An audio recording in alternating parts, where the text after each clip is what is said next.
Hi, everyone. My name is Priya Kumtekar. I'm a neuro-oncologist at Northwestern University, where I oversee the brain metastases and CNS metastases program. Today, we're going to be talking about the ReSPECT-LM study. So this is a phase 1/2 study looking at rhenium obisbemeda in patients with leptomeningeal disease. So before we dive into the study and the compound, the drug, let's just take a brief moment to talk about what is leptomeningeal disease. So this is essentially disease or cancer cells located in the pia or arachnoid, and that's the layer, kind of the saran wrap around the brain and the spinal cord, those innermost layers. So when we get cancer cells in those layers around the brain and spinal cord, we call that leptomeningeal disease. That's also where the cerebrospinal fluid lives, in that what we call subarachnoid space. And I know I'm using a lot of medical terms here, but simply put, this is cancer cells in the fluid that is around the brain and spinal cord. So in the fluid that's in that piping system. We can get leptomeningeal disease in solid or hematologic cancers. So cancers like breast cancer, lung cancer, melanoma are commonly implicated. And heme malignancies means liquid tumors, so cancers like leukemias.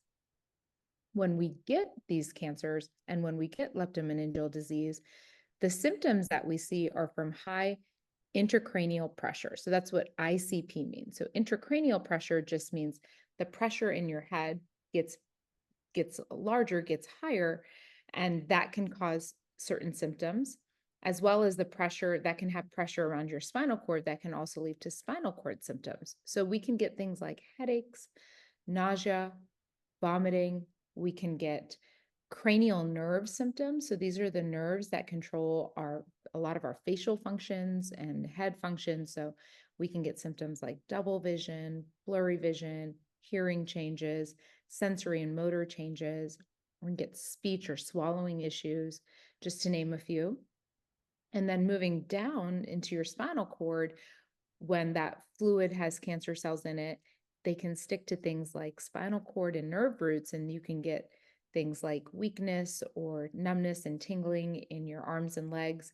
And lower down, some of those nerves actually go and innervate your bowel and bladder, and you can get bowel and bladder symptoms. So these are just some of the symptoms that we can see with leptomeningeal disease. Very similar to brain metastases, there are a lot of challenges in treating leptomeningeal disease patients. First and foremost, it's getting drug there. That's always a challenge, right? Because our brain has that blood-brain barrier, and very similarly for leptomeningeal disease, we have this blood CSF barrier. So these are natural protective mechanisms that your brain and your central nervous system has for good reason, right? Because it's trying to protect your brain and your central nervous system from toxins in the body. But unfortunately, it's also protecting or keeping out a lot of other therapeutics that normally can get to other parts of the body. The compound or drug that we're using in the ReSPECT-LM study is actually, really importantly overcoming that blood-brain barrier, that blood CSF barrier. So how is it doing that? It's by the design of the drug itself. So this is a nanotherapy. So it's a small therapeutic actually designed to be that size to cross the blood-brain barrier. And within that compound, within that nanotherapeutic, with this nanoliposomal covering, which is basically helps it to get across the blood-brain barrier and the blood CSF barrier, it carries with it a radionucleotide. So it carries with it the toxin to hit the tumor. And that is basically the rhenium obisbemeda. And so that's a radionucleotide that then that compound can actually cross blood-brain barrier, cross CSF barrier, and directly deliver that radiation in really high doses to where we want it to go, so right to the tumor. Because of that focused delivery, we can get doses a lot higher compared to EBRT or external beam radiotherapy. So we can get doses 10 to 20 times higher, but really focused in that spot. The way that's delivered, so on the right side of the screen here, we see the mode of delivery. So it's through something called an Ommaya reservoir. So an Ommaya reservoir, and you can see here, it's like a little port that goes directly into the cerebrospinal fluid. So just like you can have a port that goes directly to your bloodstream, this is a very similar port placed in your head that goes directly to that fluid. It's a, long used port, and it's underneath your skin, and you can access it just in the clinic as an outpatient with a needle, and we can deliver therapeutics directly to that fluid and gain access directly to that fluid. That port also allows us not just to put things in, but to take things out. So we can monitor things like the cerebrospinal fluid pretty easily without having to do something like a lumbar puncture. This is something that's pretty routinely placed in our patients with leptomeningeal disease. And so this is the manner in which this drug is delivered for patients on study. The drug itself is this really unique proprietary formulation that kind of improves the distribution throughout that piping system, throughout that cerebrospinal fluid around the brain and spinal cord. So what does that look like? Here are some pictures of that showing basically drug delivery of the rhenium obisbemeda and showing kind of where it's picked up throughout the central nervous system, which is really important in leptomeningeal disease. So the first one shows this bright white showing kind of everywhere where that rhenium obisbemeda is taken up. And these are a few pictures kind of showing these warm spots where, again, same thing, where we're seeing that drug really distributed everywhere. And that's the point of this slide. We really want to show that drugs getting to where we need it to of course, then do what we need it to do in fighting tumors. So what does it look like when a patient goes on the ReSPECT-LM study? Well, if they don't already have this port placement, an Ommaya reservoir, that's placed. Many patients already have this, but once they do, patients get one single dose of the rhenium obisbemeda via that port, via that Ommaya reservoir. So it just goes directly in. And that process actually is just injected over about 5 minutes in an outpatient setting. So it happens within, for us, our nuclear medicine department. And at that same time, we collect cerebrospinal fluid so that we can assess that as well and understand how much tumor or tumor burden is within that. Patients, again, go home the same day. This is done as an outpatient. So it's really sort of patient friendly in terms of reducing that toxicity of time also, right? Because we want our patients, we don't want to take them too much away from their family and things that are important to them. So what I really like about this study is it's, a one-time thing and pretty quickly delivered. So this is an ongoing study, but we have presented some data so far. So one thing is, a lot of this has been made possible by a grant in a state grant from Texas, which is where the sponsor is located.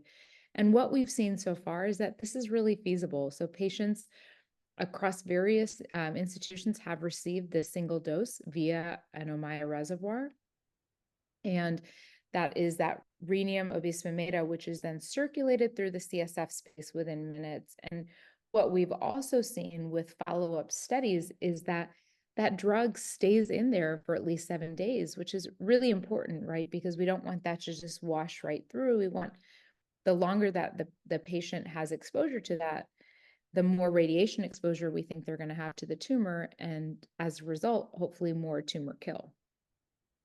Overall, this has been pretty well tolerated. We found not too many dose-limiting toxicities. We found most of our adverse events or side effects have been pretty mild. And thus far, although it's a little early, we've seen some promise of improved survival compared to what we see with standard of care. So with this information, we're moving forward with this study. We have this open at many different sites. And in addition to the phase 2 single dose study, we're also going to be opening a phase 1 multi-dose study. So what that means is, we'll give a patient a dose once and then can repeat that now that we've shown safety. So what we think is that we'd have ideally more sustained tumor kill over time. So really excited for these next steps.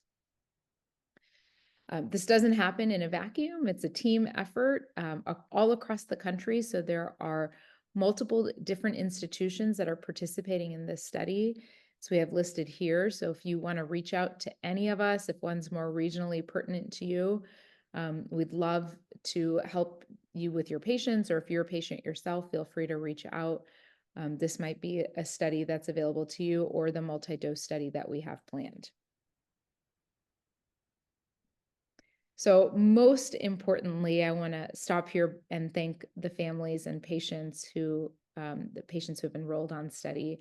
As an investigator in this study, it's just wonderful to be able to have patients who are willing to come and participate, and we know that there's a lot of effort from family members and loved ones as well. The sponsor, Plus Therapeutics, has been really supportive to us producing the science and our patients, and then of course all the co-investigators that we've listed. So please let us know if you have any questions.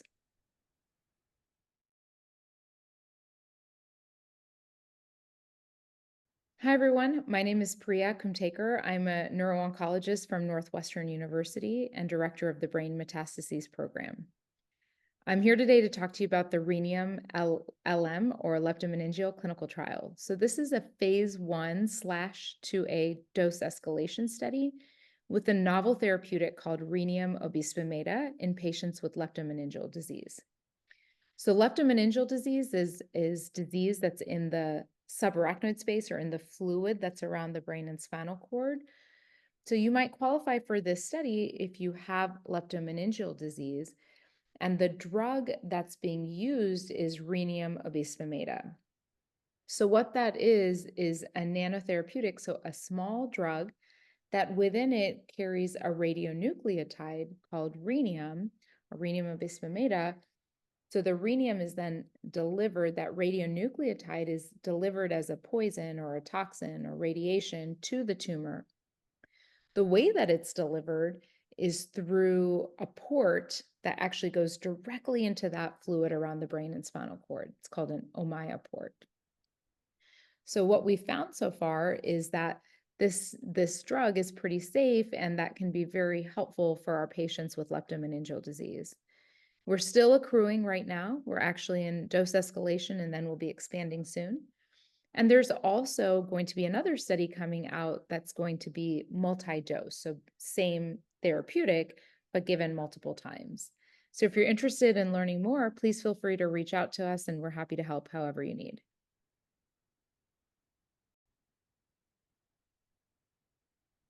Hi, everyone. My name is Priya Kumtekar, and I am here to give you a quick blurb on our study, the ReSPECT-LM clinical trial. This is the phase 1/2 study using a novel therapeutic called rhenium obisbemeda in patients with leptomeningeal disease.